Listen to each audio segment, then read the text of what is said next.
नमस्कार, मैं रवीश कुमार। पेट्रोल 10 रुपए सस्ता होगा, इसे लेकर हफ्ता 10 दिन पहले देश के तमाम अखबारों ने खूब खबरें छापी। पहले पन्ने पर छापी गई इन तमाम खबरों से क्या गजब का माहौल बना होगा कि चुनाव आने वाले हैं लोकसभा के, तो पेट्रोल सस्ता होगा। वैसे भी मेरे हिसाब से जब चुनाव में वोट धर्म के आधार पर ही पड़ना है तो पेट्रोल क्यों सस्ता होना चाहिए। 3 साल से जनता 90 से लेकर 100 रुपए लीटर पेट्रोल भरा ही रही है। सीएनजी भी अब डीजल और पेट्रोल के पीछे पीछे महंगी हो चली है। इस दौरान कई चुनाव तो हो ही गए, उनके नतीजों को छोड़ भी दें तो मुद्दों से कभी नहीं लगा कि पेट्रोल और डीजल से परेशान जनता के कारण केंद्र सरकार या कहीं की भी बीजेपी की सरकार दबाव में है। मगर हम बात करना चाहते हैं कि सूत्रों के हवाले से अटकलों के नाम पर खबरों को कौन चलवाता है, कौन छपवाता है और छापता है कि 10 रुपए पेट्रोल सस्ता होने जा रहा है, जनता को राहत मिलने वाली है।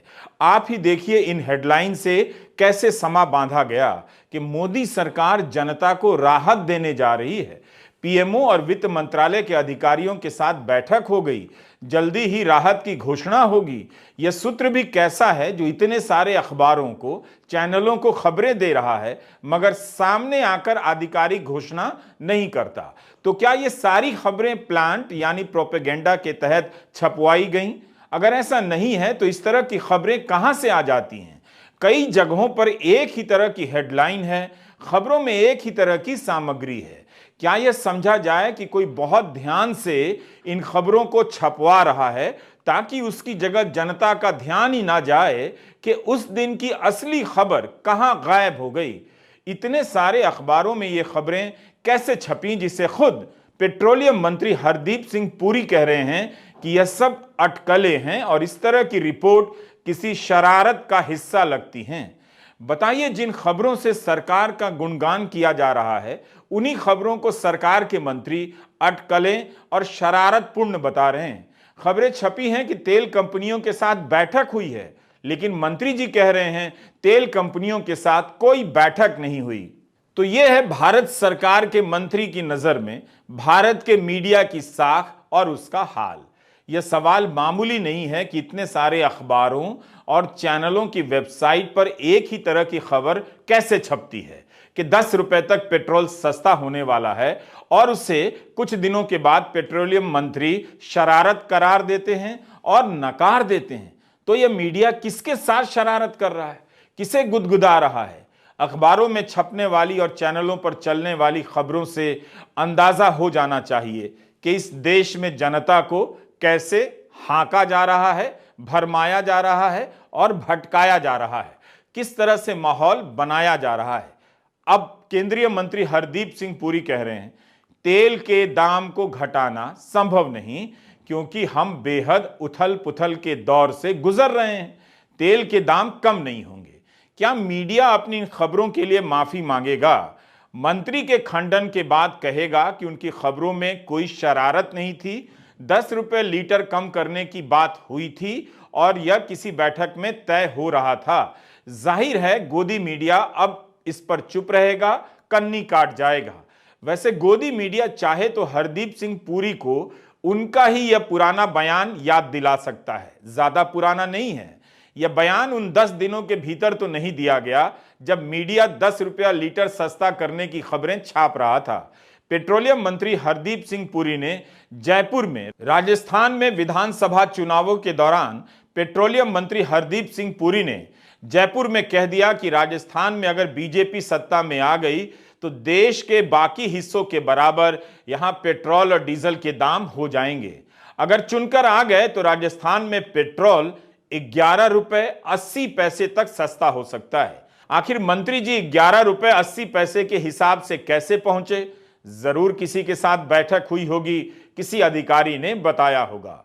खुद पेट्रोलियम मंत्री राजस्थान चुनाव के समय पेट्रोल 11 रुपए 80 पैसे सस्ता करने की बात कह रहे थे। 1 महीना हो गया राजस्थान में सत्ता में आए हुए। मंत्री जी बता दें कि वहां पेट्रोल 11 रुपए 80 पैसे सस्ता कब होगा? क्या मंत्री जी अटकलें लगा रहे थे, शरारत कर रहे थे? राजस्थान चुनावों के दौरान बीजेपी ने पेट्रोल और डीजल के दाम करने के वादे किए और संकेत के रूप में वादे किए इसे अपने भाषणों में बहुत नेताओं ने अहम स्थान दिया। जाहिर है फिर खबरों को तो डांस करना ही था। खूब खबरें छपती रहीं कि चुनाव के बाद पेट्रोल के दाम कम होने जा रहे हैं। प्रधानमंत्री मोदी ने तो कई रैलियों में इसे मुद्दा बनाया। कहा करते थे कि सत्ता में आएंगे तो पेट्रोल और डीजल की कीमतों की समीक्षा करेंगे। प्रधानमंत्री ने सावधानी से शब्दों का चुनाव किया। पेट्रोल और डीजल के दामों की समीक्षा की बात की, घटाने का जिक्र नहीं किया। चूरू में पेट्रोल का रेट क्या है? 109 रुपये के आसपास रहता है ना, 109 रुपये आसपास रहता है ना। और बगल में हरियाणा में क्या है? पड़ोस में हरियाणा है, हरियाणा में भाजपा सरकार है। आप हरियाणा जाते हैं तो वहां पेट्रोल का दाम 96-97 रुपये होता है। आप जो 10-12 रुपया एक्स्ट्रा दे रहे हैं, ये किसकी तिजोरी में जा रहा है भाई? आपका बस किराया महंगा है, स्कूटर बाइक चलाना मुश्किल है, ये कांग्रेस की लूट के कारण हो रहा है। केंद्र की भाजपा सरकार ने तो पूरे देश के लिए पेट्रोल सस्ता किया है। जिन जिन राज्यों में भाजपा सरकार है, वहां वहां जनता को डबल लाभ दिया गया है। लेकिन कांग्रेस की भ्रष्ट सरकारों ने ये लाभ आपको नहीं दिया, उन्होंने इस लाभ को लूट लिया। 3 दिसंबर के बाद जैसे ही राजस्थान में भाजपा सरकार आती है, तो बाकी राज्यों की तरह ही राजस्थान में भी पेट्रोल के रेट की समीक्षा की जाएगी। केंद्रीय मंत्री हरदीप सिंह पुरी ने अब दाम घटाने से ही इनकार कर दिया। क्या अब वे राजस्थान में भी दाम घटाने के अपने वादे से मुकर रहे हैं या उस पर कायम हैं? प्रधानमंत्री ने समीक्षा का वादा किया है तो दाम घटने चाहिए। मीडिया ये सवाल पूछेगा नहीं, बस किसी और खबर को लेकर माहौल बनाने लग जाएगा। आजकल राम मंदिर के बहाने भारत का मीडिया तीर्थ यात्रा पर है। कोई पूछेगा भी कि आपकी पत्रकारिता कहां गई, तो जवाब दे देगा कि हम क्या जाने, हम तो दिन रात अयोध्या कवर कर रहे हैं, पुण्य का काम कर रहे हैं। मीडिया यह नहीं पूछ पाएगा कि प्रधानमंत्री जी राजस्थान में पेट्रोल कब 10 रुपए या 11 रुपए 80 पैसे सस्ता होगा और पूरे देश में पेट्रोल कब सस्ता होगा। तो आपने देखा कि राजनेता और मीडिया मिलकर किस तरह से माहौल बनाते हैं और फिर काम हो जाने के बाद किसी और विषय पर माहौल बनाने चले जाते हैं। 3 जनवरी को मंत्री जी कहने लगे कि हालात उथल पुथल के हैं, तेल कंपनियों से दाम कम करने के बारे में कोई बात ही नहीं हुई। लेकिन इन खबरों में तो कितना कुछ छापा गया। यह भी छप गया कि अब तेल कंपनियां मुनाफा कमा रही हैं, इसलिए जनता को राहत देना संभव हो सकता है। एक चैनल की वेबसाइट पर लिखा गया है कि कच्चा तेल महंगा होने के बाद 2022 में तेल कंपनियों को पेट्रोल पर प्रति लीटर 17 रुपए और डीजल पर 35 रुपए प्रति लीटर तक का घाटा हो रहा था। लेकिन कच्चे तेल का दाम गिरने के बाद स्थिति बदल गई। तेल कंपनियों को पेट्रोल पर 8 रुपए से 10 रुपए प्रति लीटर और डीजल पर 3 से 4 रुपए प्रति लीटर तक का मुनाफा हो रहा है। इस समय कच्चे तेल का दाम अपने 52 हफ्ते के निचले स्तर के आसपास चल रहा है। बेंचमार्क ब्रेंट क्रूड $76 प्रति बैरल और WTI क्रूड $71 प्रति बैरल के आसपास है। ऐसे में माना जा रहा है कि कच्चा तेल का दाम आने वाले समय में और भी कम हो सकता है। ये सब मैंने एक वेबसाइट से पढ़कर आपको बताया। यूक्रेन रूस युद्ध के एक दौर में, एक हिस्से में जब कच्चे तेल का दाम $80 प्रति बैरल से भी ऊपर गया तो दाम बढ़ाए गए। लेकिन युद्ध तो अब भी जारी है, फिर भी कच्चे तेल का भाव घटता जा रहा है। तब दाम क्यों नहीं कम हो रहे? तमाम खबरें हैं। रूस से आयात के कारण भारत को काफी लाभ हुआ, भारत की कंपनियों को। इंडियन एक्सप्रेस की एक रिपोर्ट है कि रूस से आयात के कारण वित्त वर्ष 24 के आधे हिस्से में भारत की तेल कंपनियों को $3.3 अरब की बचत हुई। पेट्रोलियम मंत्री कहते हैं उथल पुथल का दौर है, मगर इसी दौर में तो तेल कंपनियों को इतना मुनाफा हुआ कच्चे तेल के दाम घटने के कारण। तब जनता को लाभ क्यों नहीं दिया जा रहा? दूसरी तिमाही में देखिए इंडियन ऑयल कंपनी लिमिटेड का मुनाफा 12,967 करोड़ रुपए का हो गया, बीपीसीएल का 8,501 करोड़ रुपए का। रूस से मिलने वाले सस्ते तेल के कारण काफी बचत हुई, तब भी जनता को लाभ नहीं मिल रहा, क्योंकि आज के भारत में कंपनी ही तो जनता है। अगर उसे बचत हो रही है तो ये मास्टर स्ट्रोक कहा जाएगा। रही बात असली जनता की, तो उसकी जेब से कमाई हवा होती रहेगी, मगर जो जगह खाली हो रही है उसकी जगह धर्म की राजनीति का सुख भरता जाएगा, जिसे मैं हिंदू सुख कहता हूं। हिंदू सुख में डूबी जनता अब यह समझने के लायक ही नहीं रही कि वह केवल धार्मिक मुद्दों पर एक्टिव होती है। महंगाई से लेकर यौन शोषण के मुद्दे उसे किसी और ग्रह के नजर आते हैं। तो खबरों को किस तरह लिखा जाता है, माना जा सकता है, कहा जा सकता है, सूत्रों ने कहा है, इन सब के आधार पर माहौल बनाने वाली पत्रकारिता का टायर सरकार ने ही पंचर कर दिया। इसी तरह जब हिट एंड रन के मसले को लेकर ट्रक ड्राइवर हड़ताल पर गए तो गोदी मीडिया इस कानून के समर्थन में हुंकारे भरने लगा। पीछे से सरकार ने उस कानून पर रोक लगा दी। यह हाल हो गया है गोदी मीडिया का। किसी को रिसर्च करना चाहिए कि गोदी मीडिया सरकार को क्यों इतनी गंभीरता से लेता है और सरकार गोदी मीडिया को गंभीरता से क्यों नहीं लेती है। सवाल समझने के लिए वीडियो दोबारा देखें। यह कांग्रेस अध्यक्ष मल्लिकार्जुन खड़गे का ट्वीट है। लिखते हैं कि कच्चे तेल के दाम लुढ़क रहे हैं, पर मोदी सरकार की लूटखोरी पर कोई लगाम नहीं है। मोदी जी के मंत्री जी खुद कह रहे हैं कि तेल कंपनियों से दाम घटाने के बारे में कोई बात नहीं हुई है। तेल कंपनियां हर एक लीटर पेट्रोल पर जनता से 8 से 10 रुपए और डीजल पर 3 से 4 रुपए मुनाफा कमा रही हैं। 50 सालों में सबसे कम हुई जनता की बचत का हिसाब देश भाजपा के अच्छे दिन के झूठे भाषणों और खोखले विज्ञापनों में ढूंढ रहा है। अब आते हैं एक दूसरे मामले पर। हाल ही में जब कुश्ती खिलाड़ी साक्षी मलिक ने बीजेपी के सांसद बृजभूषण सिंह के करीबी के चुने जाने पर खेल से संन्यास का ऐलान किया, तब मीडिया ने कवर तो किया, मगर उस तरह से नहीं जिस तरह से विपक्ष को टारगेट करते समय कवर किया जाता है। डिबेट शो के जरिए माहौल बनाया जाता है। साक्षी मलिक को लेकर मीडिया में एक तरह की चुप्पी पसर गई। इतनी बड़ी खिलाड़ी ने संन्यास का ऐलान किया था। केवल मीडिया ही नहीं, समाज ने भी इन खिलाड़ियों का साथ नहीं दिया।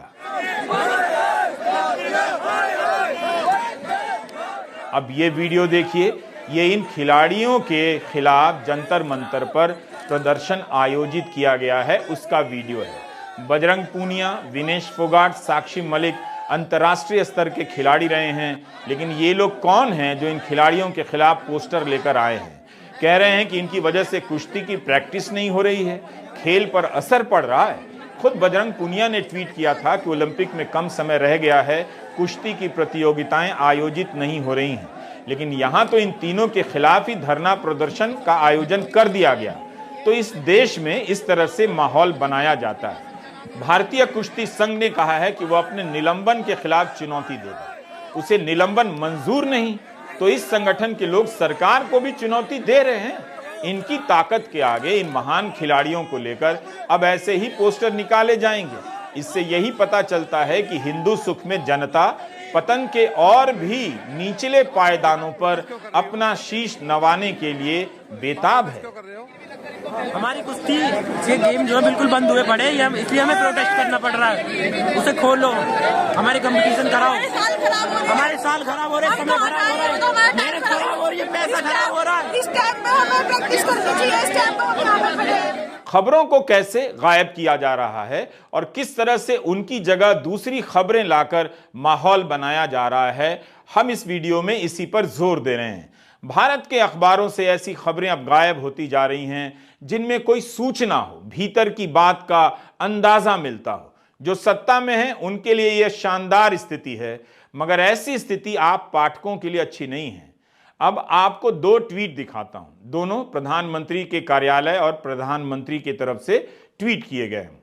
अप्रैल 2018 में प्रधानमंत्री नरेंद्र मोदी ट्वीट करते हैं कि मुझे यह बताते हुए बहुत खुशी हो रही है कि भारत के एक एक गांव में बिजली पहुंच गई है।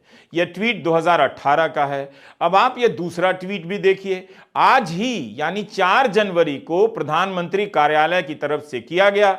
इसमें लिखा है कि आजादी के 75 साल बाद जम्मू कश्मीर के सीमांत के 2 गांवों में बिजली पहुंची है। आप ही बताइए, 5 साल पहले ही घोषणा कर दी गई थी कि भारत के एक एक गांव में बिजली पहुंच गई है। तो अब ये 2 गांव कहां से निकल आए? मगर सवाल पूछेगा कौन? प्रधानमंत्री नरेंद्र मोदी ने 10 साल से कोई प्रेस कॉन्फ्रेंस नहीं की है। इलेक्टोरल बॉन्ड के साथ साथ इलेक्टोरल ट्रस्ट का भी एक सिस्टम है जिससे राजनीतिक दलों को चंदा दिया जाता है। इलेक्टोरल बॉन्ड में आप कभी नहीं जान पाते कि किस कंपनी ने किसे कितना चंदा दिया, मगर इलेक्टोरल ट्रस्ट से कुछ पता चल जाता है। क्या आप जानते हैं कि इलेक्टोरल ट्रस्ट से बीजेपी को सबसे अधिक चंदा मिला है? 2022-23 के दौरान ट्रस्ट के जरिए बीजेपी को 200 करोड़ से अधिक रुपए मिले हैं। जितने बॉन्ड खरीदे गए उसका 70% हिस्सा बीजेपी को गया। Association for democratic reforms ADR की यह रिपोर्ट है। इसमें सबसे अधिक चंदा Megha engineering and infra company ने दिया है। इसी तरह मेक इन इंडिया का इतना नारा पीटा गया, लेकिन मैन्युफैक्चरिंग से जुड़ी पिछले 5 साल की खबरें उठाकर देखिए, ज्यादातर बार की खबर यही मिलेगी कि इस सेक्टर ने विकास का सूरज अभी नहीं देखा है, गिरावट ही है। आज ही खबर छपी है कि मैन्युफैक्चरिंग सेक्टर की वृद्धि 18 महीने में सबसे कम रही। कभी आपने टीवी पर इस सेक्टर की कोई तस्वीर देखी है? इसकी हालत देखी है? पता किया है कि सबसे अधिक रोजगार देने वाले सेक्टर में से एक मैन्युफैक्चरिंग सेक्टर की असली हालत क्या है? लोगों को कितना पैसा मिल रहा है, कितना ज्यादा काम करना पड़ रहा है? दरअसल आप टीवी चैनलों और अखबारों को पलटकर जो भी जानते हैं वो भरम के अलावा अब कुछ भी नहीं। यह महीना अयोध्या का महीना है। राम का नाम लेकर सारे चैनल अब पवित्र बताने लग जाएंगे अपने आप को। आप भी पत्रकारिता के उनके पापों को भूल जाएंगे। नमस्कार, मैं रवीश कुमार।